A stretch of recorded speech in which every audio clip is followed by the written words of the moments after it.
کہا کہ پورا کے پورا پیسہ فلاں مدرسے کو، پوری جائیداد میری فلاں مدرسے کے نام سے جو ہے، تو یہ نافذ نہیں کریں گے۔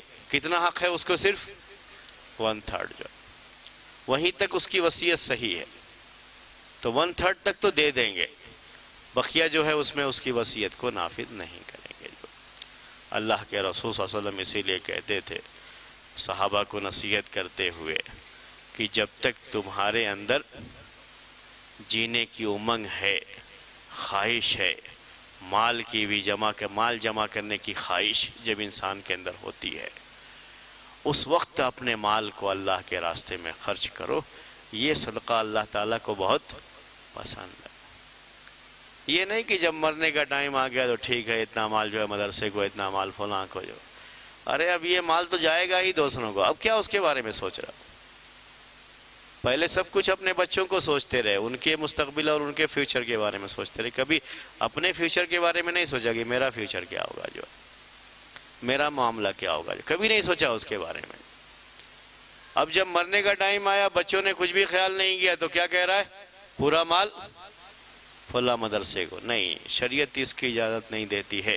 اب آپ اپنی اولاد کو مال کے ساتھ چھوڑ کر کے جاؤ، یہ بہتر ہے اس سے کہ وہ غریب مسکین لوگوں کے سامنے ہاتھ پھیلائیں، بھیک مانگیں، اس سے بہتر ہے کہ آپ اپنا مال ان کے لیے چھوڑ کر کے جاؤ۔ پورا مال وصیت کرنے کی گنجائش نہیں ہے۔ اگر پورے کی کر دیا ہے، علم نہیں ہوتا، لوگ غصے میں کہہ دیتے ہیں، کچھ بھی کر دیتے ہیں، جو ایسا کچھ کر دیا ہے تب بھی یہ وصیت صرف 1/3 تک ہی نافذ کی جائے گی، اس سے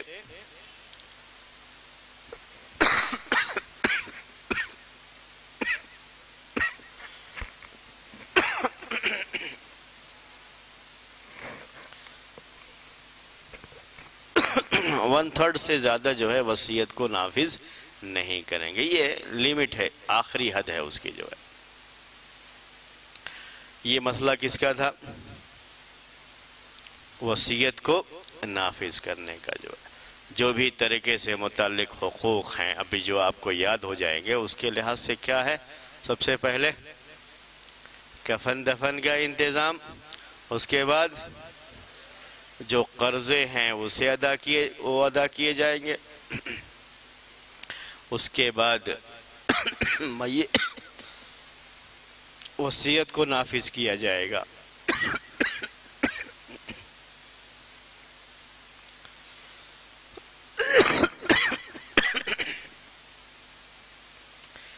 وصیت کو نافذ کرنے کے بعد مسئلہ آئے گا ترکے کی تقسیم کا، وہ چوتھے نمبر پر ہے، وہ لاسٹ اسٹیج ہے جس کو ہم آگے پڑھیں گے جو ہے۔ لیکن پہلے اس سے پہلے کتنے اسٹیج ہیں؟ یہ تین اسٹیج میں جہاں میراث کا ذکر کیا اللہ تعالیٰ نے قرآن میں، وہاں پر وصیت اور قرضے کا، جس کو عربی میں دین کا،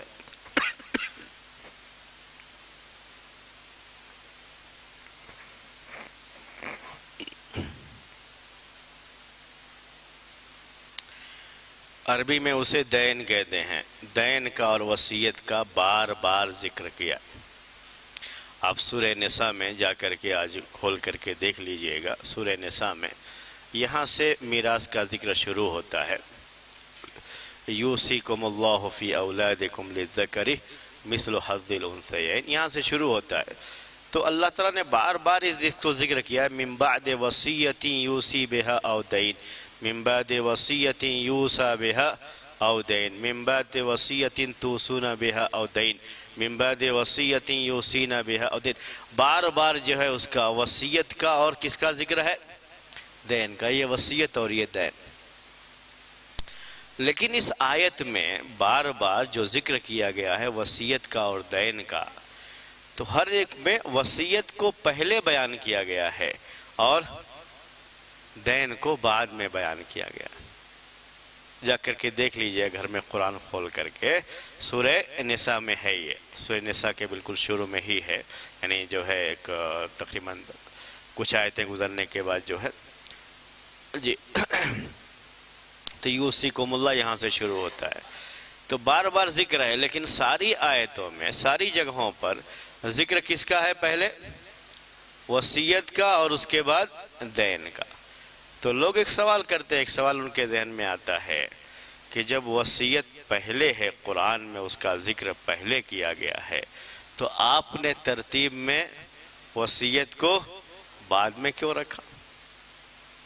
جب قرآن میں وصیت کو پہلے بیان کیا گیا ہے، دین سے پہلے، یہ دین ہم نے اس کو دوسرے نمبر پر بیان کیا اور تیسرے نمبر پر وصیت کو، اور یہ امت کا اجماعی مسئلہ ہے، یعنی اس پر اجماع ہے لوگوں کا، یعنی چاروں فقہ میں۔ اس کا مطلب یہ ہوتا ہے کہ چاروں فقہ میں یہ بات پائی جاتی ہے، فقہ حنبلی میں بھی، فقہ مالکی میں بھی، فقہ شافعی میں بھی اور فقہ حنفی میں بھی، کہ پہلے قرضہ ادا کریں گے، بعد میں وصیت نافذ کریں۔ یہ ترتیب کیوں ہوتی ہے کہ اگر قرضہ ادا کرنے میں ہی پورا مال ختم ہو گیا، تب وصیت کو نافذ کرنے کے لیے مال بچا ہی نہیں، جب مال بچا ہی نہیں تو وصیت نافذ نہیں ہوتی۔ یہ ہے اصل مسئلہ، جو سمجھ رہے ہیں نا اس کو، یہ ترتیب اسی لحاظ سے رکھتے ہیں۔ تو کوئی شخص یہ کہے آ کر کے کہ بھائی وصیت آپ نے جو ہے نہیں نافذ کیا، پہلے قرضہ دیا، جبکہ قرآن میں اللہ تعالیٰ نے پہلے وصیت کا ذکر کیا ہے، بعد میں قرضے کا ذکر کیا ہے، یا آپ کیوں الٹا چلا رہے ہیں؟ جیسا قرآن میں ہے ویسا ہی چلانا چاہیے تھا آپ کو، ویسا ہی کرنا چاہیے تھا۔ کوئی بھی یہ سوال کر سکتا ہے، حالانکہ ہم نے آپ سے کہا کہ چاروں فقہ کے لحاظ سے ترتیب یہی ہے۔ ترتیب کیا ہے کہ پہلے قرضہ دیں گے، بعد میں وصیت کو نافذ کریں گے۔ جو یہ کیوں، پھر وہ سوال ہے کیوں پہلے بیان کیا اللہ تعالیٰ نے؟ اور میں نے آپ سے کہا بار بار ذکر کیا اس کا، آج لوگوں کے سامنے اسے بار بار بیان کرنا چاہیے۔ کسی کے مرنے کے بعد یہ چیز لوگ بھول چکے ہیں کہ ترکہ جو اس کا چھوڑا ہوا مال ہے